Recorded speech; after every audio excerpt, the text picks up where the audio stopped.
Aloha, Richard Halverson here. This is ITS227, and today I'm going to get you started with the challenge exercises, challenge activities in Chapter 1. So let me share my screen. And here we are. This is the textbook. If we open up the textbook and you click on My Activity down here, you're able to see in the chapters your progress in the participation activities, which you should be able to get 100s in all of those because it's just clicking through them. You can click through them, and even though you don't understand what you're clicking through, but nonetheless. And then there are challenge activities, which I'm going to get you started with. And so in my videos, I'm going to assume that the participation activities are simple enough for you to click through. But the challenge is sometimes you might have trouble getting started because you don't really know what they're asking for. And then the labs, which we're going to start in Chapter 2, I will get you started on most, if not all of those. So let's start in Chapter 1. I see the first challenge activity would be in Section 1.2. So let's go right to Section 1.2. And in this section, we talk about what a URL is, and the domain name of the URL, and the domain name translates to an IP address, and so on, and how all of that works, and how an IP address works. That's the address of the machine, your machine, and the machine of the server, and so on. Okay, so make sure you go through that and understand all that. Let's go right to the challenge activity here. Those are error messages. And the first one here is, let's get started. Start. We're supposed to say which IPv4, version 4 or V, I'm not sure what E stands for. Let me pause this for a moment. Yes, it's version 4 and version 6. So we're talking version 4, and version 4 has got coincidentally four groups of numbers, and the numbers are numbers between 0 and 255. Okay, decimal. So we're supposed to say which ones are valid. Let's see. This has got four numbers separated by periods, 3 periods, numbers between 0 and 255. So that would be valid. This is not valid because it looks like it's using hexadecimal numbers, and although if we were allowing hexadecimal numbers, that looks like that might be a valid IP address, but in this case we're only using decimal numbers, so that is not a valid IP address. This is not a valid IP address because 285 is bigger than 255, and 1, 2, 3, 4. This one's got 5 groups of numbers with 4 periods, and so that's not valid. Okay, so this is what I would say the answer is, and lo and behold, it is. Let's see what the second one is. In this one, we have a URL here, and we're supposed to pick the top level domain would be the net. That's the top level. This is the second. PHP is the second level. www is the third level, and there is no fourth level. Okay, so it would be top level is .net, PHP, www, and does not exist. Okay, let's just take a look at what 3 is, and I won't do 3, but okay, here we're looking at what the scheme is, and the scheme, of course, is this, and then we look at the host name, and of course the host name is this, I think, and the path would be this animals. Well, I guess probably probably like this whole thing here is the path.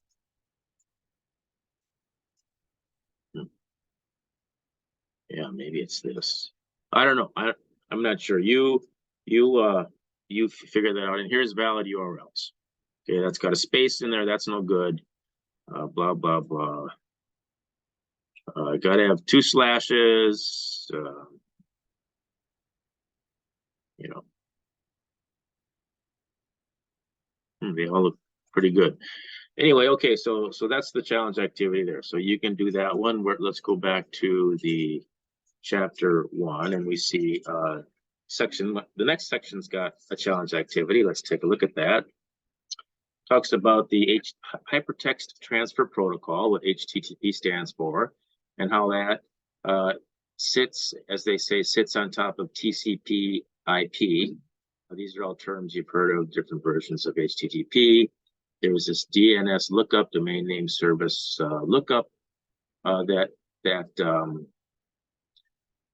translates the domain name to the IP address, and we learned that in the last section. And then here it shows the request response sequence.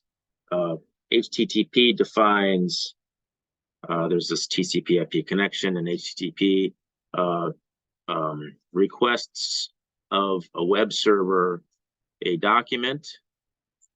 And so this is the HTTP request that goes across looking for this document on this web server, and then the web server returns the document, and then notice that there's more documents that need to be fetched off the web server because there's an image, and so that request goes across and the image comes across, and when the web browser has received all of the components of the web page, then it can render the page and display it on the browser.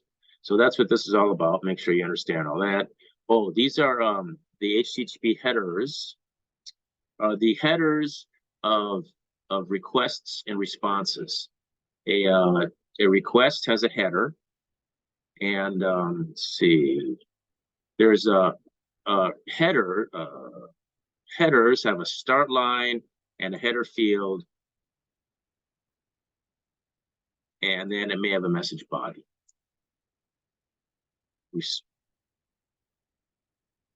A HTTP request and response are composed of 4 parts. There's a start line, the header field, an empty line, and then the message body. Okay, so this is HTTP request with no message body. You're requesting a document. Okay, so the request for the document has no message body. It's requesting, it's expecting a response that has a message body, which would be the document. And these are the components of the header. And this is where, and so on. Okay, so anyway, so make sure you understand all this. You can use Chrome, and we'll get into this later. These are the response codes and so on. Let's go down to this thing here, the challenge activity. Okay. For each web page described below, indicate the total HTTP requests the web browser sends, and the total HTTP responses the web server sends back, assuming no requests are ignored. Yeah, of course, sometimes they are. Okay, so let's start this up. So here we have a web page that has a JavaScript file and 3 videos. So that's first there's the web page.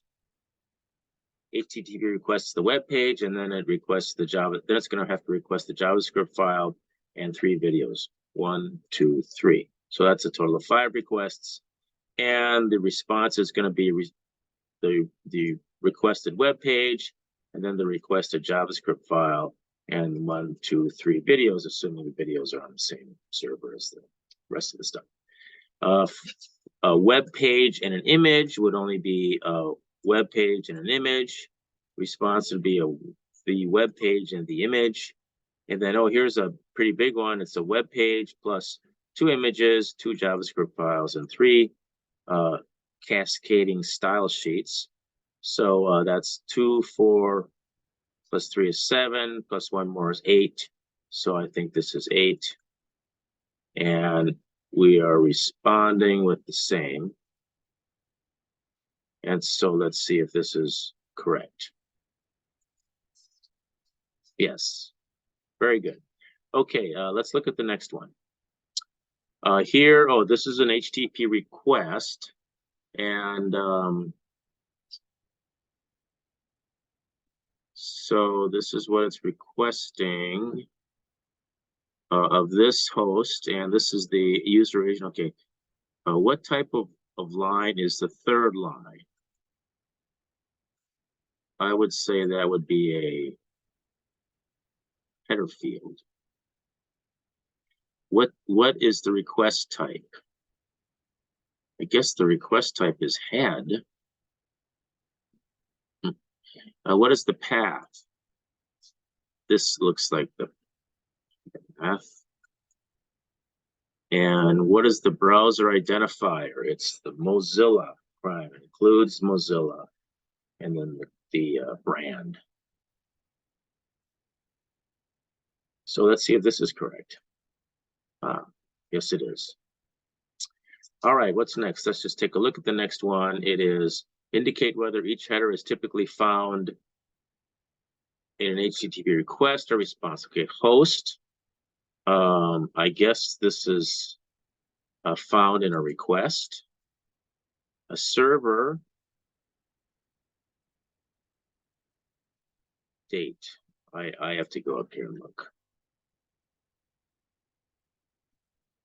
So I'm looking for host, server, and date. So when you look way up here at requests and responses, this is a response. There's a date in the response, and there's a server in the response. And these are responses, whereas the request has got a host and user agent. Okay, so I would say then that host is found in the request, server is in the response, and date is in the response. That's what I would say. Let's see what 4 is. You can check that. I'm not sure if that's right. In my version, I can click to the next one, and I don't think you can in yours. But anyway, server contains the resource called that. Oh, here we're talking about if we if the document that we have in our cache has expired or not. Okay, so the web server contains a resource that's got an ET tag of 234QRS. Indicate the status code returned and the ET tag stored in the cache, in our cache, if the browser requests travel HTM with an if none match of 456. Okay, so that means that our version is different than the one that's on the resource. So the status code will be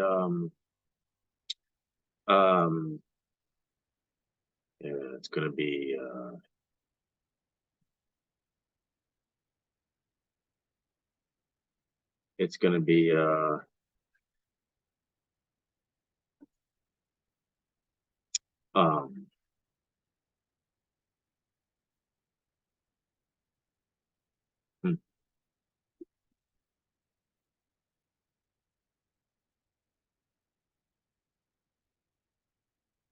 oh, okay, it's okay, it's going to be we're going to get an okay, 200 okay. It's going to be this. It's going to be 200 okay. Should be 200, I think. I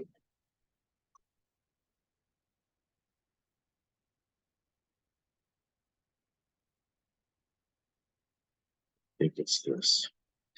So so in our cache we had 456 PQR, but that's not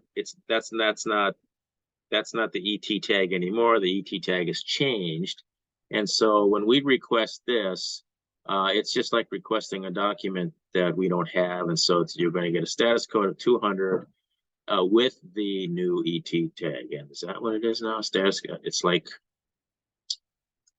this one, where we're expecting 1, 2, 3 ABC, but really it's this now, and so what comes back is that this tag and 200. Okay, so that's what I think that one is.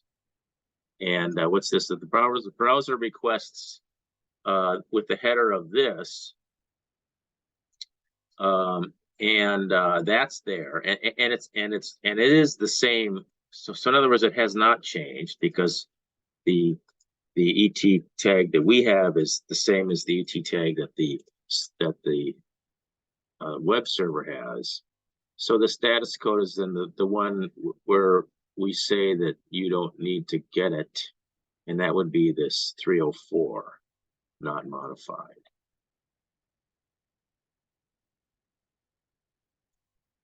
.304. And I guess, do we get back the same ET tag? Does it send back the ET tag? Let's see.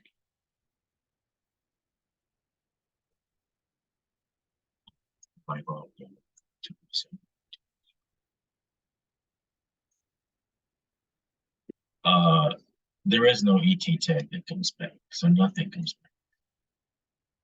So I'm gonna leave it blank. All right, let's see. I'm gonna check this one.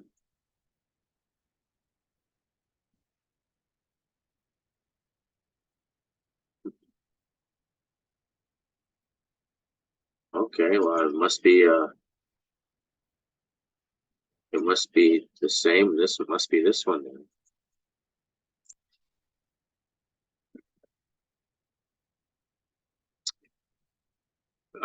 See, I didn't get that because here it doesn't show it coming back. But anyway, that's what the answer is. And so, all right, so that's that challenge. What's the next one? 1.3, it looks like there's a challenge in 1.5. So let's check this out. Introducing HTML. There's HTML, which is the HTML tags. There's cascading style sheets. Style sheets specify layout and font and all that stuff. And then, so this introduces us to that, and how this is the code which produces this picture here. This is where the image is, so on. You know, you can actually take this code. You can open up a notepad, and you can copy this, copy, and paste it into the notepad. And then you can like save it someplace, and I'm going to save it as I have on my desktop, I've got a folder called ITS227, and I'm going to call it test1.html.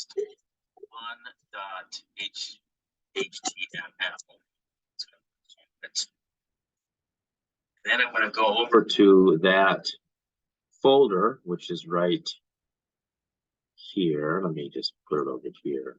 Oops, what did I just do? Oh, look what happened. It's, oh no, never mind. Let me, I didn't give enough room. It's still over there.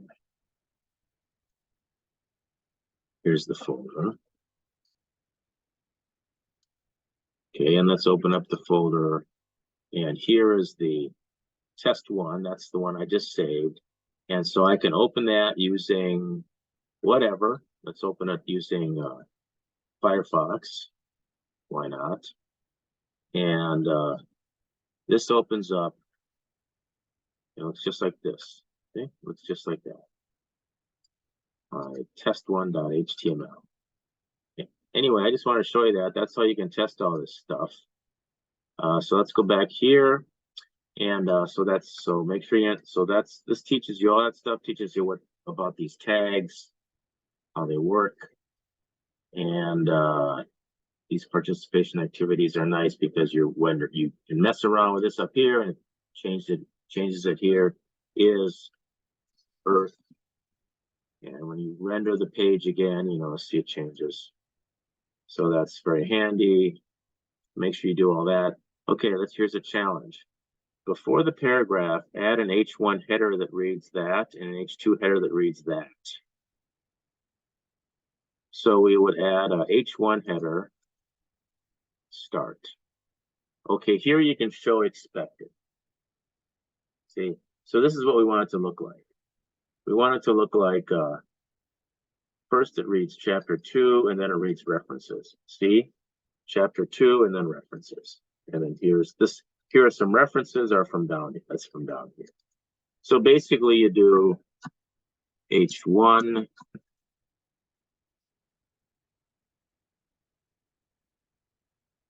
H2.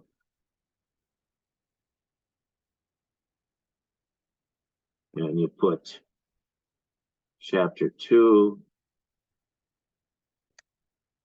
here, and you put references here, and I don't know, you can check it and see that we get it right, that we got it. Oh, yes, I guess we got it. Next, by the way, it's not going to take you very long before you figure this out, but these well, never mind. So it's supposed to look like this. You want the web page to look like this. Maria lives in New York. Sarah, what are we supposed to? Oh, modify the HTML to append a paragraph. Sarah lives in Madrid.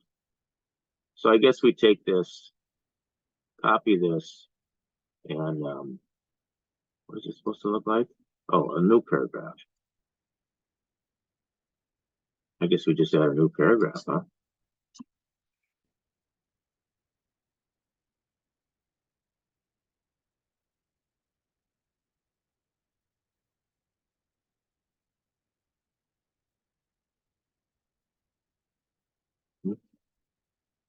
There's third paragraph.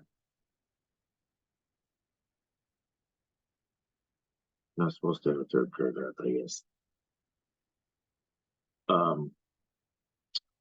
Anyway, it looks like I got all the points. Go to the next one. This time we're supposed to put this in italics and this in bold. So italics is EM, and bold is strong.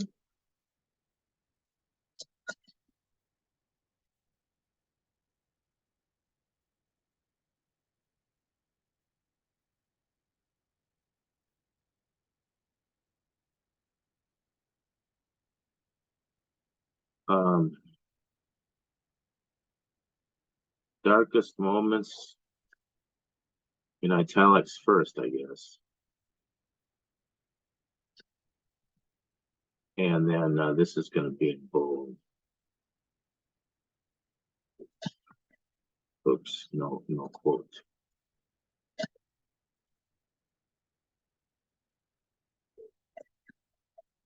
But the M should be first. Is this right?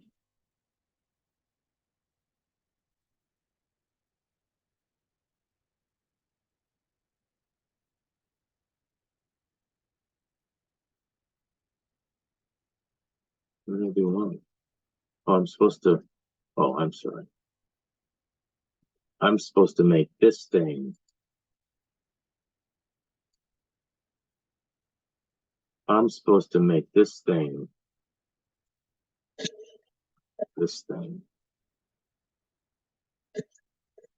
And this thing. This. Yeah, that's better. All right. Anyway, you got it. So that looks pretty easy. That's 1.5. And this one, CSS, is okay. So here we're using the style tag up at the top, and we say that all H1s, and we're changing the format of these standard tags. Okay, so and these are the things that we can do. We can add a background, change the background color from whatever to whatever. We can change the font color. We can change the font. We can change the size of the font. We can change the padding, the spacing in between the element's content and its border, and then the margin, which is the spacing around the element outside the border. You'll see what all this means. It's subtle, the difference between padding and margins. So anyway, and you can mess around with that here. Let's go down to, this is how colors can be defined this way. Well, they can be defined this way, or they can be defined this way, and they can also be defined in hexadecimal. Some, you put some numbers here, and this is the hexadecimal way. So this is a nice color, called the color picture. So make sure you understand all that. So here's some, here we're going to do some CSS. We're going to put some stuff in here. So here we're going to change the strong font size to 6 point. Change strong's font size to 6 point. Strong is must be this. This must be strong because we change it to 6 point. My goodness, that's pretty small. Okay, so how do we change the fonts? Oh, what's E? Oh, must be like this, not EM. Okay, and so that's the word strong. We're changing strong. Okay. So I'm just going to go strong, curly Q, and I'll do an N curly Q here. And inside here, I'm going to say font size, colon, 6 TT, semicolon, just like that. And I'm going to check it. And that seems pretty easy. All right, this one is change the color of H1 color to that and background color of EMs to that. Well, that's pretty easy. You're going to have an H1. You're going to have an H1. And you're going to have a, it's not capital. And you're going to have a EM. I'm going to make this H1. And inside H1, you're going to have color, colon, this. Copy, paste, throw a semicolon in there just in case. And the other one is going to be this. Copy, paste that in there, change this to a colon, and throw a semicolon just in case you don't. And is this right? Yeah, it is. Anyway, so third one is you're going to change the border to 30 pixels, and the left and the spacing, the left space, this is margin, and this is padding. This is spacing between P's is padding.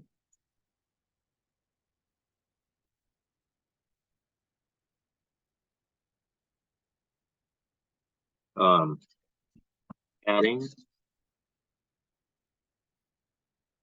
30 pixels. And I don't know, left margin, colon 5 pixels. Oops.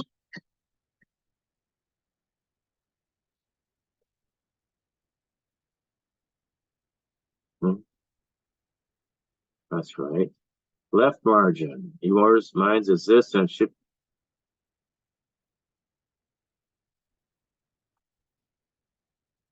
Oh, it's margin left. Oops. Okay, try again. It's margin left. All right. Okay. Anyway, and that, I think that takes us to the end of the challenge activities in chapter 1. So I hope this helps. Thanks for watching.